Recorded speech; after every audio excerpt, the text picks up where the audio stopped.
Hey, I'm Matt Stoller, author of Monopoly-focused newsletter Big and an antitrust policy analyst. So for today's big breakdown, I'm going to follow up on an earlier story I did in July, which is about why this summer has been so bad if you're trying to fly somewhere. Now, this is a little new for me. I'm doing an interview. I'm going to bring on the nation's foremost expert in airlines and consumer rights, Bill McGee, who is a registered air dispatcher and knows the dirty secrets of the industry. So we're going to get into things like why airlines lie about the weather, why flights are really canceled, and how airlines treat VIPs. We're also going to do all the standard stuff, the regulatory structure, and the industry, and talk about Pete Buttigieg and whatnot. Now, the reason for this segment is simple, aside from the fact that this has been the summer of hell for airlines. I just got back from a trip, and Delta Airlines, yes, canceled my flight. There was some good news in that and some bad news. It ended up working out sort of for me, and I'm going to talk about that in the interview. But the reality is I'm not alone. This weekend, in fact, was pretty bad overall. About 1,500 U.S. flights were canceled. Nearly another 8,400 were delayed. American, Southwest, and United were the hardest hit. 40% of Americans' flights were delayed, 40% of Southwest's. Now, my flight was out of JFK Airport. In New York, the New York region was particularly hard hit. But it's been a bad year. Complaints to the Department of Transportation up over 300% in April, 200% in May. We don't know the numbers for this summer because those haven't come out yet, but it's almost certainly the worst travel summer in our lifetimes. Despite the frustrations of passengers, the Secretary of Transportation, Pete Buttigieg, has issued a record low number of aviation enforcement orders this year, which is to say, just 3. He's not regulating the industry particularly hard, even though it's just been kind of a nightmare. Now, for context, under Obama, there were, about 50 aviation orders a year in the early part of his term, and then, about 10, 15 in the later part of his term. Under Trump, it was around 10 a year. But under Buttigieg, it was 4 last year and 3 this year. So that's really bad. And airlines actually have so little respect for their main regulator, Pete Buttigieg, that earlier this summer, when he went to New York to talk to the airline CEOs about their poor service, he actually canceled his flight. And we're going to talk to Bill about what that means. So to talk about the situation, I'd like to welcome Bill McGee, who is a senior fellow for aviation for the American Economic Liberties Project. Now, that's actually the think tank that I work for in my day job. And he is also the author of the excellent book, Attention All Passengers, The Truth About the Airline Industry. You can find a link to that book in the description. Bill is fantastic.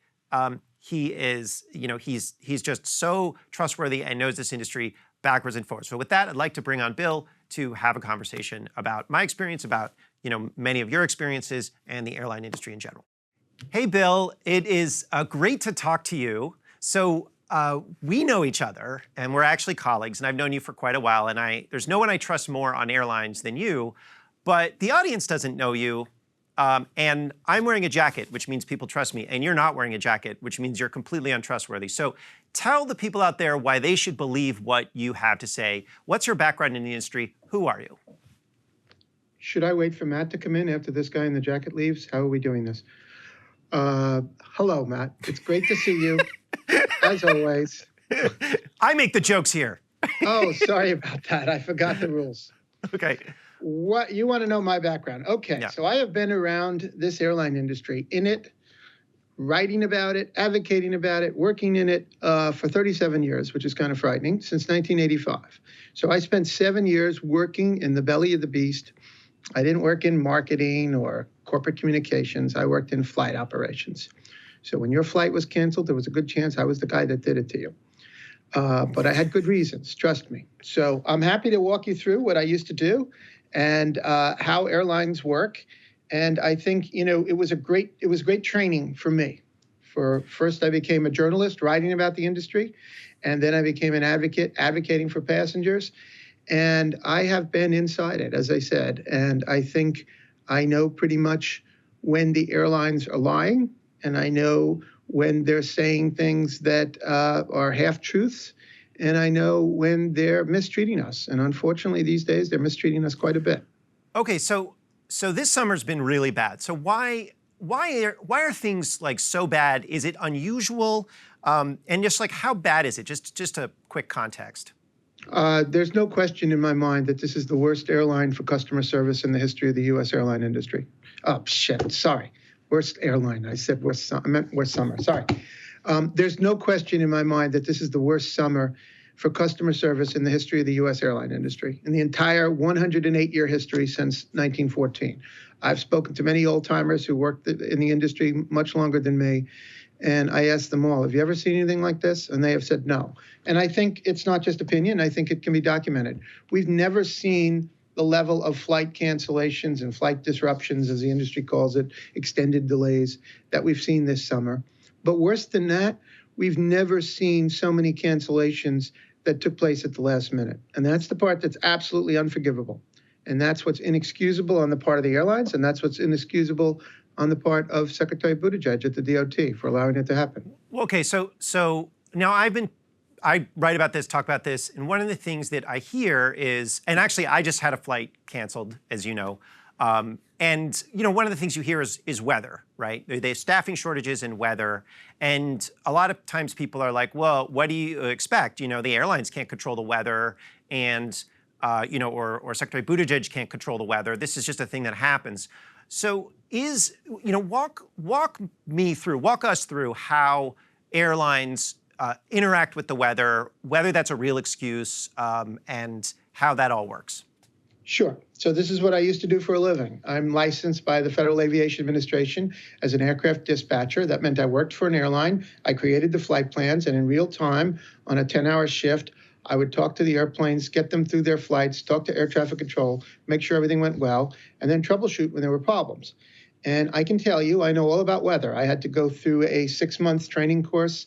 I had more meteorology training than commercial pilots. That's how the FAA requires for dispatchers, because we have to flight plan through all the weather. I know about thunderstorms, I know about blizzards. And my nickname when I worked in airline flight operations was BC McGee.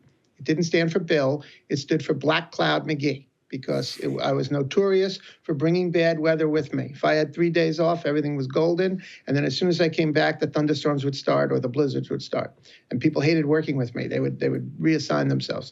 So what I used to have to do was cancel flights at the last minute because of weather, because of air traffic control. And look, that's a factor. It's always been a factor. I don't know that technology will ever get to a point where commercial aviation will not be affected by weather and air traffic control issues. We may someday. We're certainly not there now. But that is not what we're talking about in the big picture in 2022. I can't stress this enough.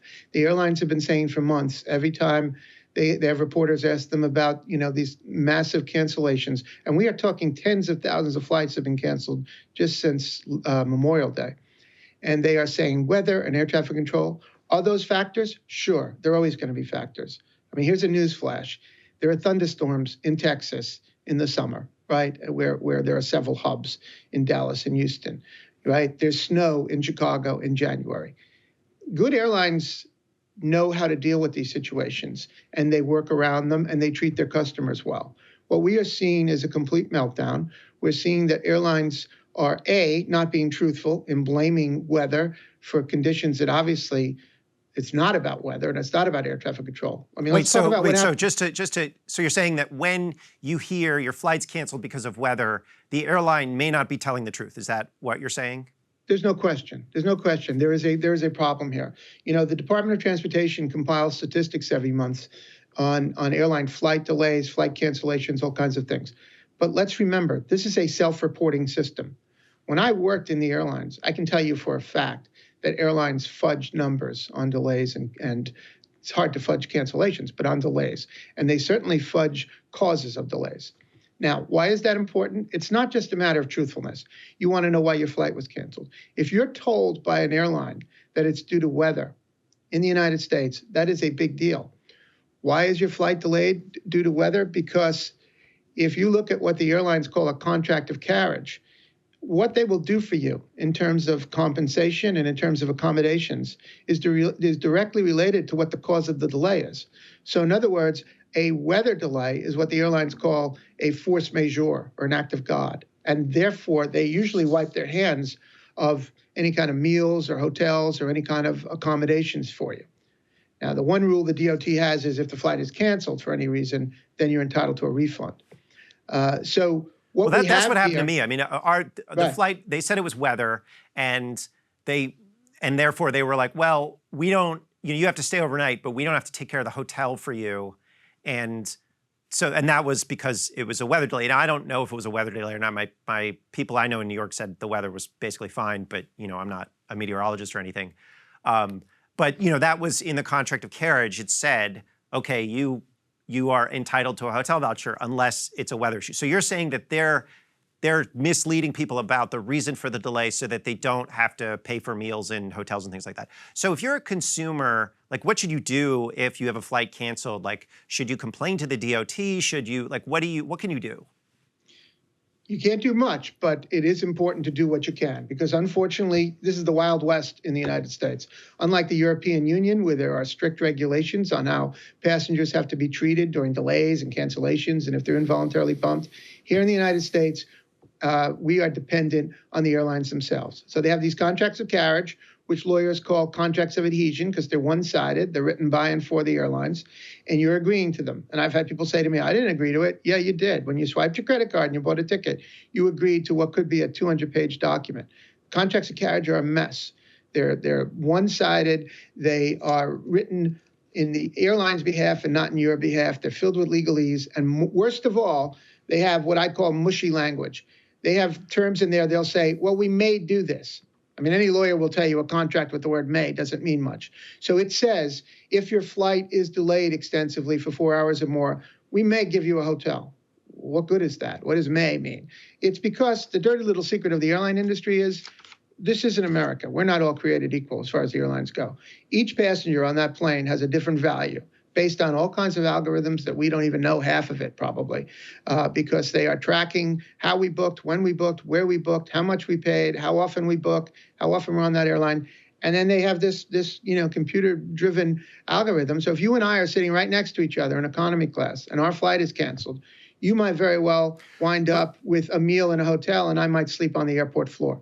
I mean, so we go, I want to tell you a little bit about what happened to me, and there's actually sort of some interesting good news here, where our flight was canceled, and eventually we were able to get a new flight the next day, and I complained to Delta directly. I said, you wouldn't cover a hotel voucher, and if you don't make this right, then, and I pointed to the contract of carriage, I said, I'm going to file a complaint with the Department of Transportation. And pretty quickly, like within 4 or 5 hours, I actually got an email back saying, okay, here's the, I sent them a receipt with the hotel, and they gave me a refund. And the other thing that's happened is we sat on the tarmac for 3 hours or so, and they immediately emailed afterwards and said, oh, here's $50 or something like that as an apology. So, and there's a tarmac rule, right, the DOT came out with. So when you complain, when you actually just say, we are going to file a complaint with the Department of Transportation, it does seem like you can get some response, right? I mean, is that wrong, or what happened there? I would say that you're very lucky. At times, it works. I'll be honest with you. I think the most effective way to ever get a response from an airline these days is to shame them on social media. Statistically, that's what I've seen moves the needle the most. If you were to have gone on Twitter and detailed what happened to you and said, and tagged Which I did Delta do. Airlines. No, I know you do. We all know you do. But if you had, prior to contacting Delta directly, if you had done that and tagged Delta, you would very likely, in a very short time, they monitor it all the time when they see their names tagged, you might have had a response from Delta saying, oh, we're sorry to hear about this. Please contact us directly at such and such.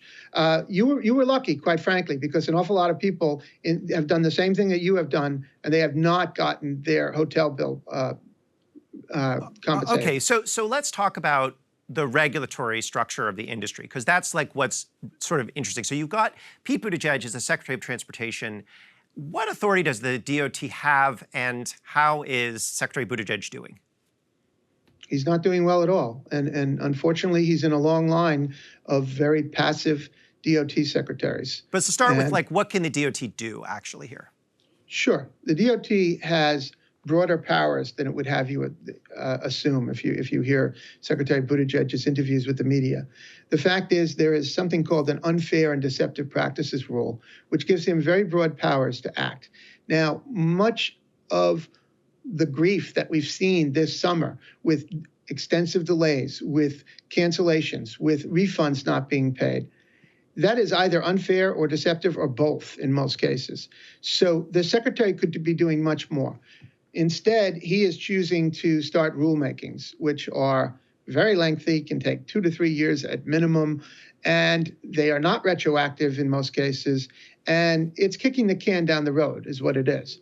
So we have been very critical of Secretary Buttigieg because he could be doing a lot more. This industry is in crisis, and he keeps meeting with airlines and doing media interviews saying, well, I'm urging them to do better.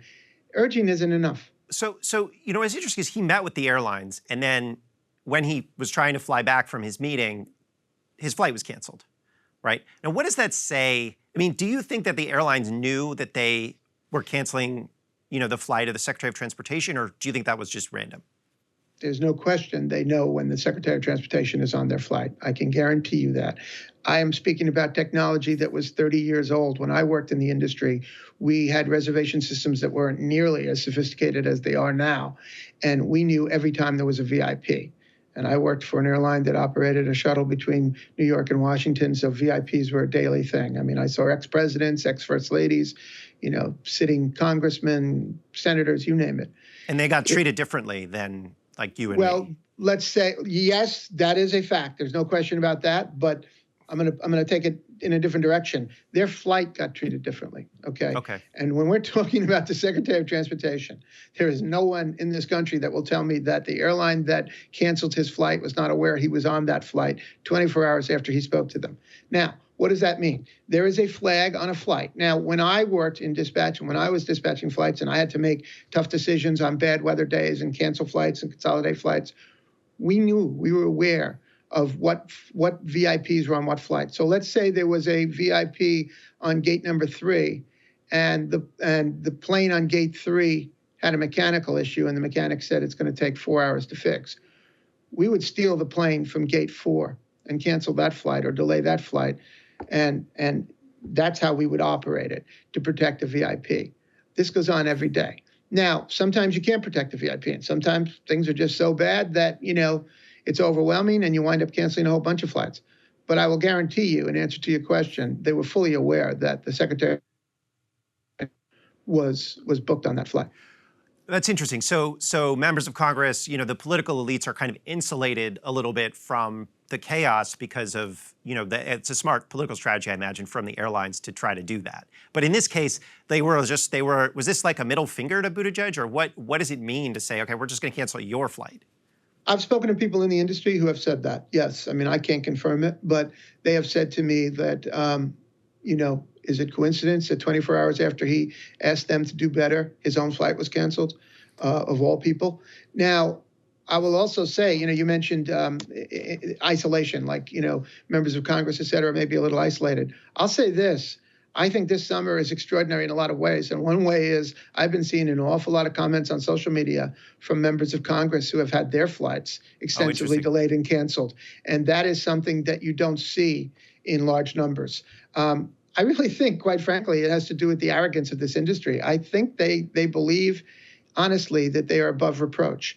I mean, they don't fear Secretary Buttigieg. They don't fear the DOT. Do they fear Congress? I don't know, but it certainly seems like they're just acting with impunity. Well, what's the so last question, like what's the right policy solution? Like if you're going to, this industry, it's not particularly profitable. I mean, it goes up and down, right? It's not, it's consolidated. Like actually, before we get to the sort of that right policy solution, like, what you could do in a lot of other places is if you don't like one company's goods, you can buy someone else's. But this industry, it's pretty consolidated. So can you talk about that? Like what happened to consolidate the industry? How bad is that? It's the worst it's ever been. We have fewer competitors in the airline industry in 2022 than we have had at any time since 1914 when the industry was founded. Okay, there are fewer airlines. There are fewer major airlines, that is, airlines that generate more than $1 billion a year in revenues. And the consolidation has never been greater. The 4 largest airlines in this country, American, Delta, United, and Southwest, collectively, with their partners, their regional partners, as they call them, command about 85% of the market share. Historically, all through the 20th century, no U.S. airline had more than 10, 11, 12% at most. So we have fewer competitors. We have greater concentration. We also have had the longest dearth of new entrant airlines. We just went through a 14-year spell from 2007 to 2021 without a single new entrant airline, which is the exact opposite of what deregulation was supposed to do in 1978. One of the central promises of deregulation was that the floodgates would open and there would be all these new entrants that would make life better for all of us. It happened for a while until most of them were driven into bankruptcy or consolidated. So we have a level of consolidation we've never seen, and there's no question anymore that the industry is too big to fail. Every time there's a problem and the bailouts are rolled out, we know that it is too big to fail. Some of us were predicting this 10 and 12 years ago when we were testifying against mergers, United Continental, Delta Northwest, but we're already at that point. I would argue that we're not only at too big to fail, we're now at a too big to care attitude. Because they I mean, really, if you get canceling flights of political elites, then you really are just, you're like, okay, what are you going to do, right? Like that's what's happening at this point. And I have a pet theory about this. One of the problems about this industry in the United States is overwhelmingly, obviously, most lawmakers, most regulators, most media are concentrated in cities like Washington and New York, maybe Los Angeles, Chicago. And they're anomalies, actually. Much of this country is actually has so little competition. There are no low-fare carriers. There are no Spirit or Allegiant or Frontier in so many areas of this country. You may not like some of those airlines for their service, but they're helping you if you're flying on their routes, because even if you're flying on another airline, they bring fares down. And when they leave, fares go up, right? So you don't have low-fare carriers. You don't have hubs. You don't have frequency of flights. And we're talking huge sections of this country. Deregulation has failed in many, many ways.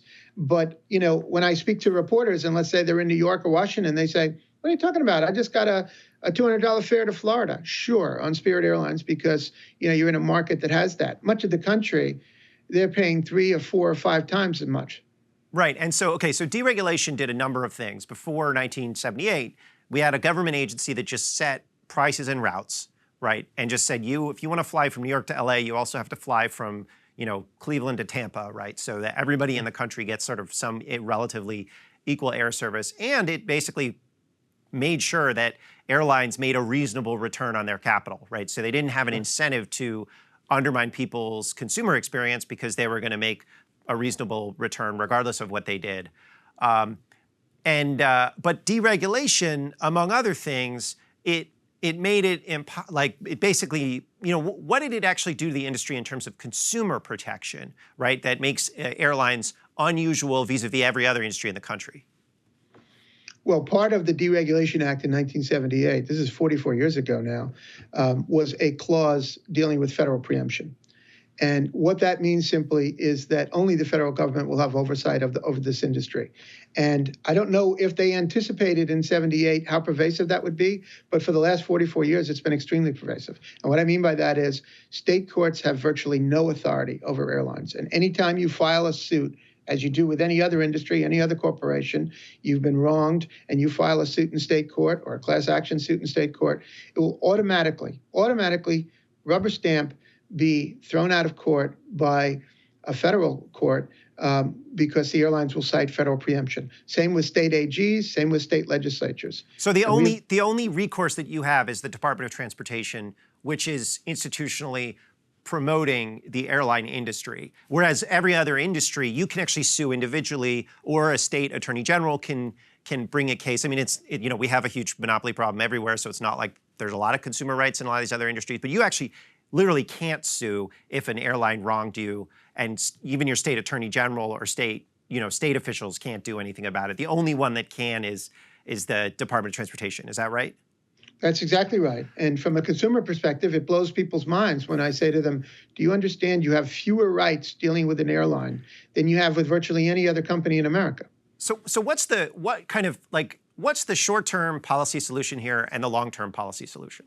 Sure. The short-term policy solution is to eliminate federal preemption, because it's clear that the Department of Transportation, as you mentioned, it's baked into the DOT's DNA that they promote the industry. I know this for a fact. I have spoken to dozens and dozens of whistleblowers over the years at the DOT, at the DOT's subsidiary agency, the Federal Aviation Administration. I wrote a book, Attention All Passengers, and it details this.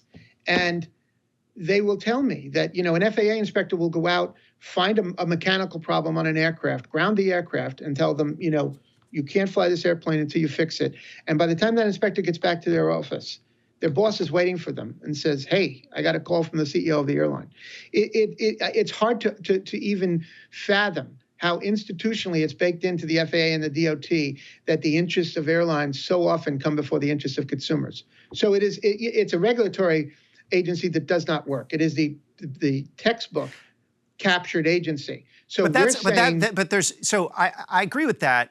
But there's a broader problem here, which is that the industry is structurally designed to become unprofitable at certain points. It's like a very boom-bust cyclical industry. It's not like, Google, which makes a ton of money, or a lot of these other companies that just make a ton of money. Like the airlines, they make a lot of money in good times, but they lose a ton of money in bad times because there are very high fixed costs.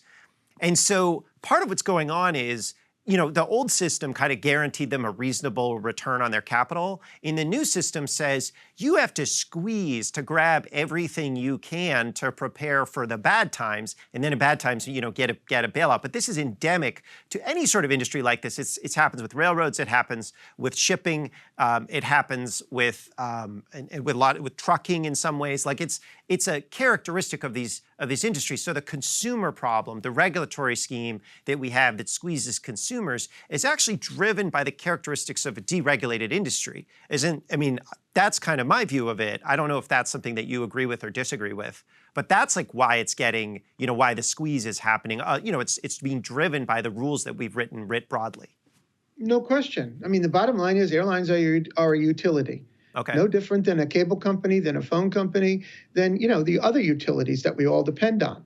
But the problem is it's a utility that is operated as a for-profit, free market industry. So therefore, the decisions that make sense to CEOs, they make sense to them. I'm not saying that they're nonsensical. If I'm an airline CEO, I'm saying, well, why fly that route? It's not as lucrative as flying this other route. So we'll pull all our planes and our crews and we'll shut down there and we'll operate here where we can make more money. Well, that is not how you operate a transportation system. That is not how highways work. Because that kills that other city, right? They Absolutely. Had no air. And the effects are egregious. We are talking about, it's not just, that, you don't have as many flight frequencies to get to Disney World. We're saying that corporations will pack up and move out. Corporations can't have sales staff connecting 2 or 3 times a day on every flight. It's so wasteful. They have actually moved out of cities. You talk to St. Louis, Pittsburgh, Cleveland, Cincinnati, Raleigh, cities that once had very robust hubs. What does a hub mean? It means that you're going to have a ton of flights all day long. You're going to have multiple nonstops to multiple destinations. You're going to have flight frequencies. In other words, there's 5 flights a day from Pittsburgh to wherever. And now it's down to 1 a day or 2 a day, or maybe no nonstops, and you have to go to Chicago or Atlanta.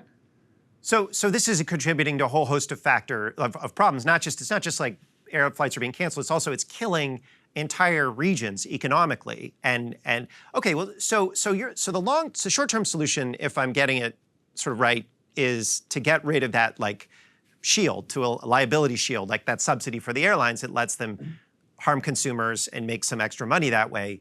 And just say like every other industry does. Right. So you get rights if, as consumer, you can sue, and state AGs can sue.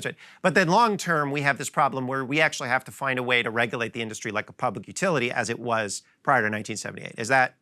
No question. No question. That's my belief. I think that when you add up all the pluses and minuses, and I would not say that it's all minuses by any means, but when you add up all the pluses and minuses of deregulation, it has been a failure. And it has failed all of us. It's failed labor, it's failed consumers, it's failed cities and regions.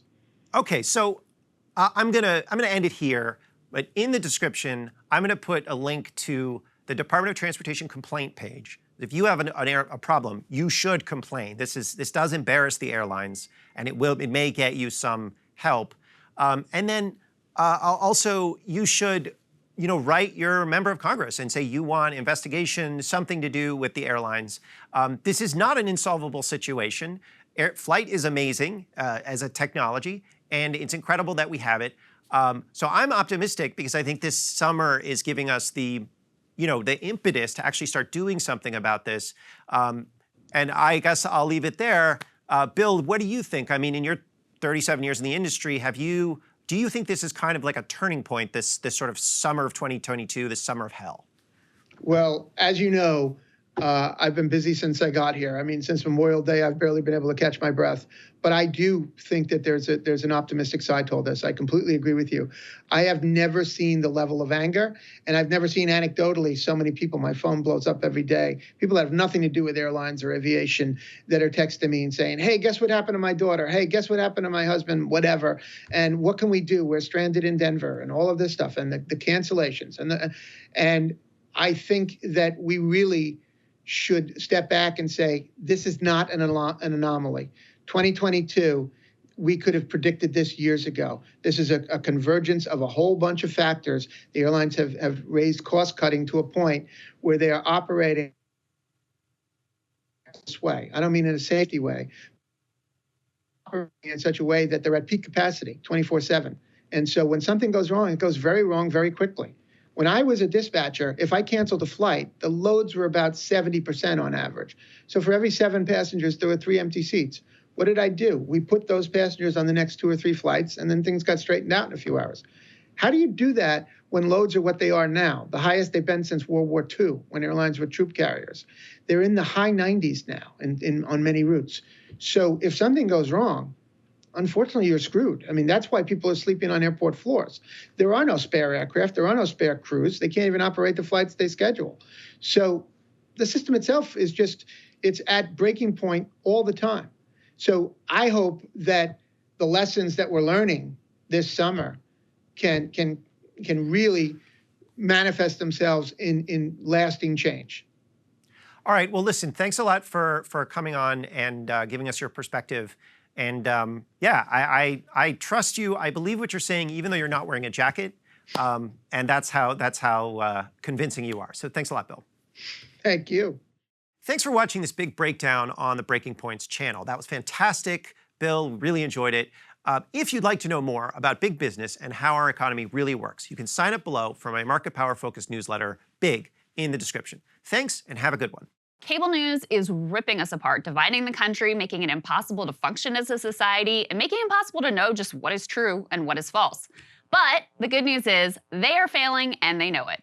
That is why we're building something new, a new mainstream, a healthier one, something more trustworthy, something that we are going to need in one of the most pivotal times in American history. We are building up here for the midterms, for the upcoming presidential election, but we need your help. So if you can help us out by becoming a premium member today at breakingpoints.com, we're trying to change America for the better and the entire world. So what are you waiting for, guys? Go to breakingpoints.com and sign up and help us build a new mainstream.